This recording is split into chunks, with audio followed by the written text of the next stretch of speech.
Hi guys, my name is Katie. I am very new to this, creating a channel and having a video blog. I just had gastric sleeve done on 8/29, and I wanted to tell you guys a little bit about my experience.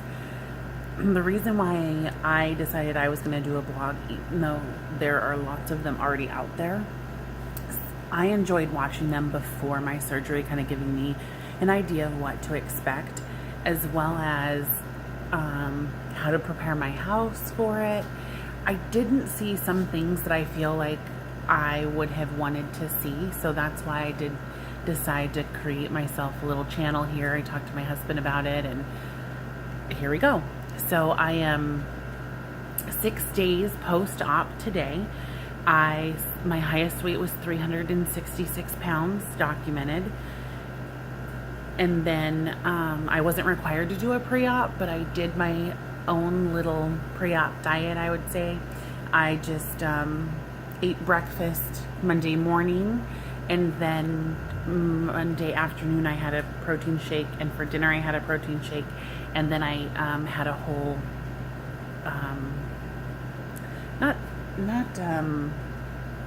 I don't know, a container of Miralax to flush everything out of my system, get my body ready. So that was my last solid thing to eat at that point, and that was Monday the 28th of August.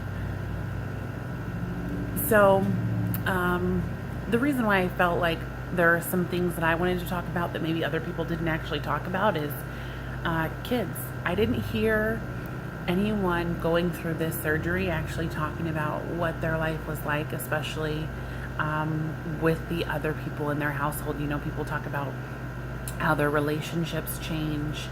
You know, some people go through divorces because maybe their spouse isn't that supportive. Well, I have 3 children, so I have a 10-year-old, a 1-year-old, and a 3-year-old, just recently 3-year-old. So my 2 youngest are actually 14 months apart, so they are both very much still toddlers and babies. So my biggest fear after surgery is a weight restraint. You can't lift more than 10, 20 pounds, and I have 2 very big toddlers because we're not small at my house. So that was a concern for me. I was very nervous for surgery. That was like my biggest fear, was leaving them behind. My mom took me to the hospital on Tuesday. We got all ready. My surgery was in the afternoon, and it went very smoothly. They, you know, the IV in one hand, they told me I'd wake up with an IV in each hand. They gave me a shot in the leg for making sure I didn't have any blood clots. They gave me a Valium and told me it was gonna just calm me down. And the next thing I know, they're putting a little mask on my face, and that was the most uncomfortable part for me actually of surgery, was the mask that went over your nose and your mouth, because it had this weird like foam on it, and I just remember thinking, gosh, that's horribly uncomfortable. This is it, this is what's gonna happen. And that was it. That was the last thing I remember. And then, of course, waking up in recovery, I was very groggy. It was very hard for me to come out of anesthesia. I'd never been under anesthesia before. So waking up, it was, I hadn't seen any of my family members yet or anything like that. And the nurse was there. She said, hey, how are you feeling? Do you feel any pain? And at that point, I didn't feel any pain. I was like, screw it, go to sleep. Most of the vlogs that I had been watching, people didn't say that they woke up with any pain at all. Well, I have had, like I said, 3 babies, 3 C-sections, and I saw all these people telling me, oh, it's a walk in the park compared to a C-section. Well, I am here to tell you that it is not. I have a very high pain tolerance, and with my last C-section, I actually didn't even fill my narcotics prescription because I didn't want to get constipated, because that's the things that people don't tell you about after major surgery.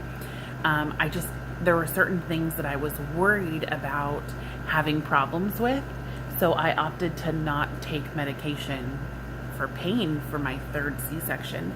And yes, I was in a little bit of pain, but I do have a high pain tolerance, so it wasn't that big of an issue for me.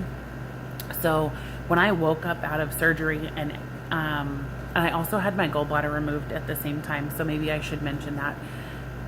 And I was in more pain than I had anticipated. So, or more pain than any video I had read, watched, whatever, had led me to believe. So I was in quite a bit of pain, kind of right over in my right quadrant. And I'm going to compare it to those of you ladies who have had a C-section. It is close to the C-section pain. It is not the same area, but it's the same internal tugging of your organs and inner skin. Actually, I don't feel pain at the incision sites.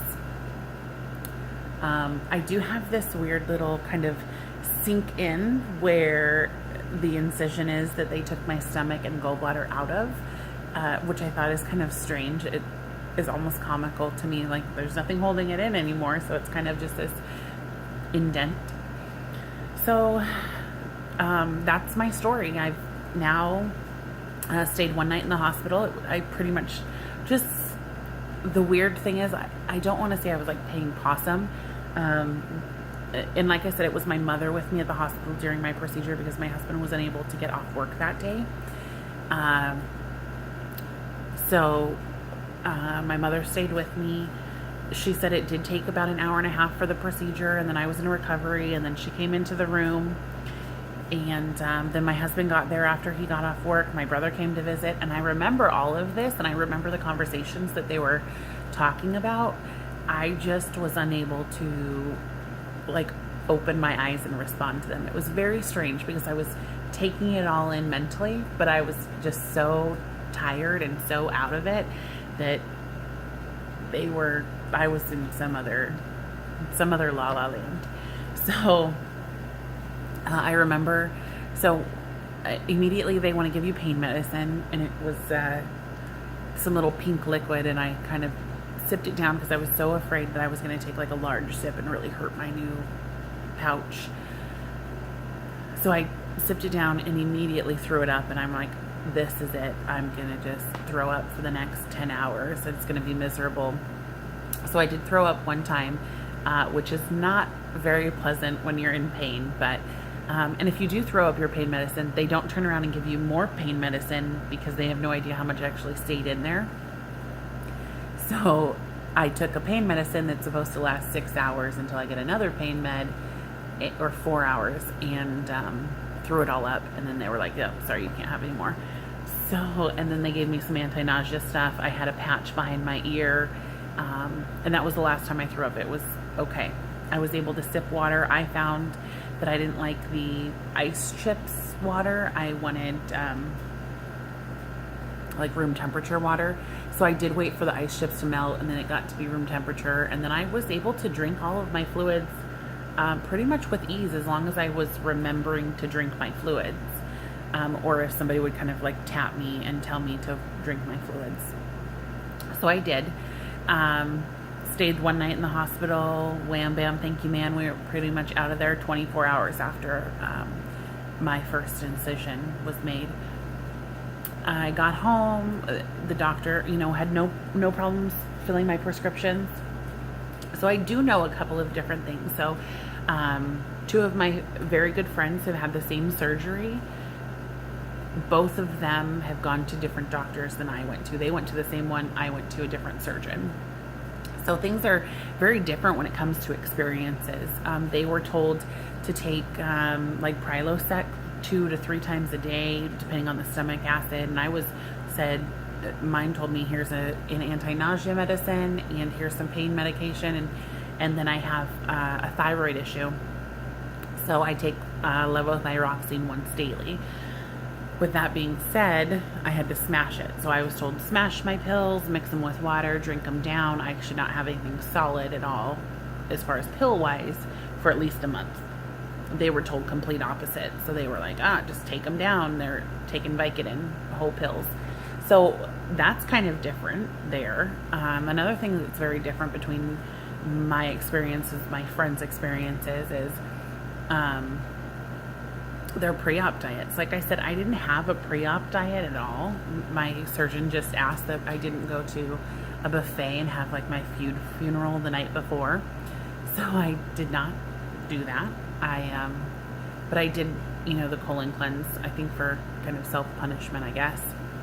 But I'm sorry, I was actually trying to keep this video not very long. I guess I'm gonna. So now I am 6 days post-op. Tomorrow is my 1 week post-op. So I will start protein shakes on top of my liquids. I'm actually pretty excited for that. I've had a lot of Propel Fitness water, which it's very easy for me to get down. I really just keep a bottle with me at all times, just sip, sip, sip, sip, sip. Track it with the Bariatastic app. I have 3 cases of Premier Protein shakes from Costco, and I'm ready for the next phase. The doctor did say if I felt like I was if things were going down easily, maybe I could progress to the next step. I have opted to not do that though. I feel like I've been doing very well with liquids, but, excuse me. So very well with liquids, but I'm going to keep exactly on the steps that he had set up originally and not kind of change it at all, because I feel like following whatever your doctor tells you is going to be what gets you most successful. So again, feeling great. I have no idea how much weight I've lost, because that's another thing that I have decided I don't want to become obsessed with the scale, because that's not why I had surgery. The reason I had surgery is I would like to lose weight to be skinnier. Not skinnier, to be healthier. I have polycystic ovarian. I have a hypothyroid. Both of these things make it very difficult for me to lose weight. Even very active in the gym, I consider myself, I guess, an active obese person, and I still haven't seen any weight go away on the gym or at the gym. The only time that I have been successful with losing any type of weight is actually when I was pregnant with my last 2. Not intentionally losing any kind of weight. I was still eating the same way I was eating before. I have relatively healthy eating habits. I need to work on portion control, and I would still put on weight. With them, I took off weight. When I had my son, I originally, when I got pregnant with him, I was 342 pounds. The day I gave birth to him, I was still at the 300, and I was actually at 330 mark. I had big babies. He was 10 pounds, 15 ounces. And a few weeks after surgery, after C-section, I was down to 301. So he is going to be 2 in October. So from the day I gave birth to him until today, so almost 2 full years, I have put on an extra 60 pounds without making any changes to my daily life. So that's what's hard for me, is that even if I am proactively trying to lose weight, I am not. So that's the reason why I had gastric sleeve. And I want to be able to play with my babies and not be tired. I don't want my knees to ache anymore when I wake up in the morning. I'm sorry, my back to ache anymore when I wake up in the morning, or my knees to ache at the end of the night. I'd love to be able to get on a swing and play with them. So they're only young for so long, and that's why I made the ultimate decision to lose weight, because I want to be healthy. I had gestational diabetes with my 3rd. I am not trying to have to pay for all of that medication for the rest of my life. So thank you very much. For those of you who watched the whole video, feel free to subscribe to my channel.